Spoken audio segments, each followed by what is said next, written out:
উজনিমুৱা ৰাজধানী এক্সপ্ৰেছৰ খুন্দাত নাহৰ ফুটুকী বাঘৰ মৃত্যু। তিতাবৰৰ মেলামাটি অঞ্চলত কেইবাদিন ধৰি এটা বাঘে গৰু ছাগলী খাই উপদ্ৰৱ কৰি আছিল। কিন্তু আজি ৰাতিপুৱাই ট্ৰেইন লাইনৰ কাষৰ পথাৰৰ মাজত মৃত বাঘটোক ৰাইজে প্ৰত্যক্ষ কৰে। অনুমান কৰা হৈছে ৰাতি উজনিমুৱা ৰাজধানী এক্সপ্ৰেছে বাঘটোক খুন্দা মাৰি নিহত কৰে। বন বিভাগৰ মানুহে মৃত বাঘটোক প্ৰথমে চিকিৎসালয়লৈ প্ৰেৰণ কৰাৰ পাছত অন্ত্যেষ্টিক্ৰিয়া সম্পন্ন কৰিব। পূৰ্ণবয়স্ক বাঘটোৰ মৃত্যুত প্ৰকৃতিপ্ৰেমীৰ মাজত শোকৰ ছাঁ পৰিছে। এইটো সঠিকভাৱে গম পোৱা নাযায়, কিন্তু এইটো সম্পূৰ্ণৰূপে ৰেলে যে মাৰিছে সেইটো ইয়াৰ চিন সম্পূৰ্ণ আছে। আৰু খুব সম্ভৱ ৰাতিপুৱাৰ ভাগত বা ৰাতিৰ ভাগত বাঘটো কোনোবা এটা দিশৰ পৰা ইয়ালৈ আহিছে। তিতাবৰ মেলামাটি ৰেল গেটৰ পৰা প্ৰায় আধা কিলোমিটাৰ দূৰত ৰেলেৰে খুন্দিয়াই বাঘটো মাৰিছে। আৰু ৰেলৰ কাষত পৰি থকা অৱস্থাত ৰাতিপুৱা ইয়ালৈ অহা মানুহ ইয়াক প্ৰত্যক্ষ কৰে আৰু কৰি জানিবলৈ দিয়ে যে তাত এটা বাঘ আছে। আৰু ৰেলটো এই বাঘটো ৰেলে যে মাৰিছে এইটো নিশ্চিত, আৰু ৰেলে মৰা সম্পূৰ্ণ দাগ আছে, হেৰি আছে।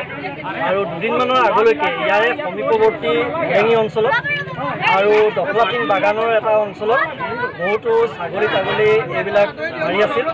গতিকে আমি অনুমান কৰিছোঁ যে এই নাহৰ ফুটুকী বাঘটো সেই বাঘটোৱে হ'ব পাৰে।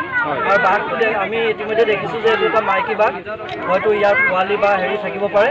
কাৰণ দখলাটিং বাগানত বহুত শ্ৰমিকে কাম কৰি থকা অৱস্থাত তেনেকুৱা পোৱালি বাঘ থকাৰ কথাও ইতিমধ্যে উল্লেখ কৰিছিল। এইটুকুৰা আপোনাৰ সৈতে এইটুকুৰা তিতাবৰ মেলামাটি ৰেল গেট, এইখন কছাৰী গাঁও।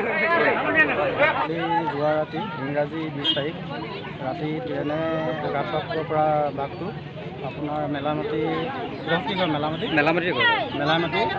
ষ্টেচনৰ ওচৰত মানে মৃত হ'ল।